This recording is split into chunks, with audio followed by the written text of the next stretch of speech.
कुमारी सरोज, अतिथि शिक्षक, दर्शन शास्त्र विभाग, जमनीलाल कॉलेज, हाजीपुर। आज मैं बीए पार्ट 2 के सेकेंड पेपर पढ़ा रही हूँ, जिसमें दर्शन और धर्म के संबंध का आज टॉपिक है। धर्म की उत्पत्ति मनुष्य के अंदर सतत विद्यमान उस आध्यात्मिक भूख से होती है जो उसकी अपूर्णता को दूर कर पूर्णता की प्राप्ति के लिए प्रेरित करती है। यह भूख अपूर्णता की चेतना से पैदा होती है। मनुष्य चिंतनशील प्राणी है। वह देखता है कि उसकी शारीरिक और मानसिक सभी शक्तियाँ सीमित है। ससीमित की चेतना उसके हृदय में टीस पैदा करती है। उसे दूर करने के लिए वह बेचैन हो जाता है। इन चाह की पूर्ति भौतिक पदार्थों की प्राप्ति से नहीं होती, इसलिए वह आध्यात्मिक मूल्यों में विश्वास करने लगता है। आध्यात्मिक मूल्यों की प्राप्ति धर्म का उद्देश्य है। धार्मिक भूख तभी मिटती है जब धर्म का उद्देश्य पूरा हो जाता है। धर्म का उद्देश्य आध्यात्मिक मूल्यों की वास्तविक उपलब्धि है। धार्मिक चेतना का विषय संपूर्ण विश्व है, क्योंकि आध्यात्मिक मूल्यों के सारे संसार का आधार माना जाता है। विश्व का कोई अंश विशेष नहीं, बल्कि पूरा विश्व उस पर निर्भर रहता है। दर्शन मनुष्य की सारी अनुभूतियों की युक्तिपूर्ण व्याख्या कर पूरे विश्व की आधारपूर्ण सिद्धांतों को खोज करता है। धर्म भी अपने आध्यात्मिक मूल्यों द्वारा सारे विश्व की व्याख्या कर लेता है। इस तरह विषय की एकता सिद्ध होती है, किंतु अन्य बातों में उत्पत्ति, उद्देश्य और पद्धति में दोनों एक नहीं हैं। दर्शन की उत्पत्ति जिज्ञासा से, बुद्धि की मांग से होती है, जबकि धर्म की उत्पत्ति आध्यात्मिक भूख से होती है। आध्यात्मिक भूख रागात्मक है, बौद्धिक नहीं। दर्शन का उद्देश्य विश्व की निष्पक्ष व्याख्या, किंतु धर्म का उद्देश्य आध्यात्मिक मूल्यों की वास्तविक सिद्धि है। दर्शन का उद्देश्य सैद्धांतिक है, धर्म का व्यवहारिक। धर्म की पद्धति विश्वास और अप्रोच अनुभूति से बनी है, जबकि दर्शन की पद्धति बौद्धिक चिंतन से। दर्शन धर्म से अधिक व्यापक है, क्योंकि सभी तरह की अनुभूतियाँ ऐन्द्रिक, अनैन्द्रिक, धार्मिक, वैज्ञानिक की परीक्षा करता है, किंतु धर्म की परिधि धार्मिक अनुभूति तक ही सीमित रहती है। धर्म का बौद्धिक विवेचन करने वाली दार्शनिक क्रिया का विशिष्ट नाम धर्म दर्शन है। भारतीय मत के अनुसार दर्शन और धर्म के बीच अधिक घनिष्ठ संबंध है।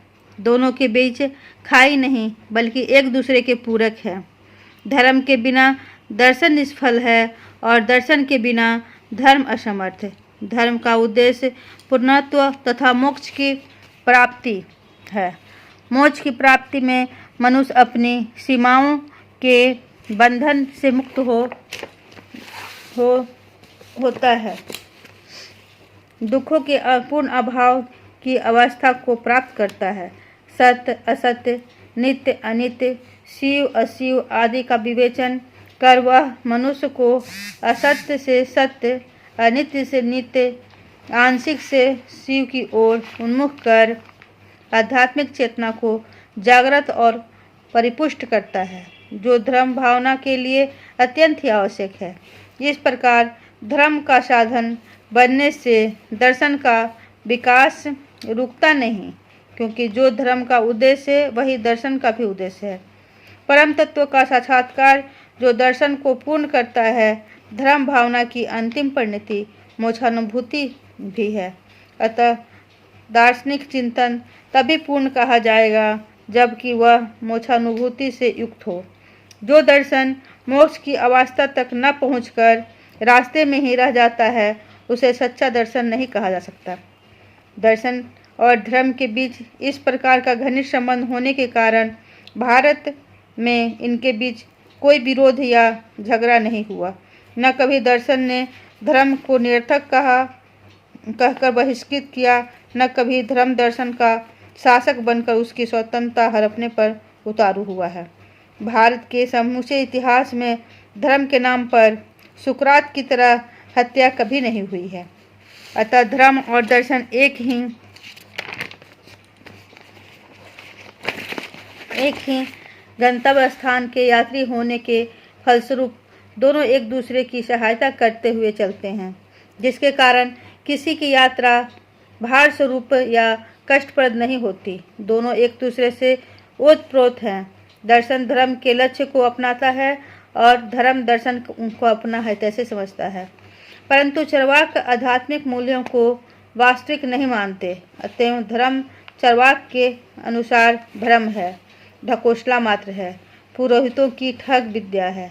इसलिए धर्म से अलग रहने में ही दर्शन का कल्याण है और उसके खोखलापन को दिखलाकर लोगों को उससे बचना दर्शन का कर्तव्य है। परंतु चरवाक धर्म की प्रधानता कभी नहीं हो सकता। भारतीय परंपरा की मुख्य धारा आध्यात्मिक रही है और उसके सामने वह अपवाद स्वरूप ही लगता है। आध्यात्मिक दर्शन के महासागर में चरवाक की एकाकी सरिता लुप्त हो जाती है।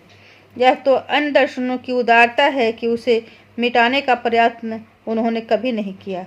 इस प्रकार निष्कर्षतः कह सकते हैं कि धर्म मनुष्य की पूर्णता की चाह को पूरा करता है और विज्ञान सत्य के भिन्न भिन्न अंगों की व्याख्या प्रस्तुत करता है। दर्शन दोनों के आधारिक सिद्धांतों, निष्कर्षों तथा पद्धतियों की परीक्षा करता है।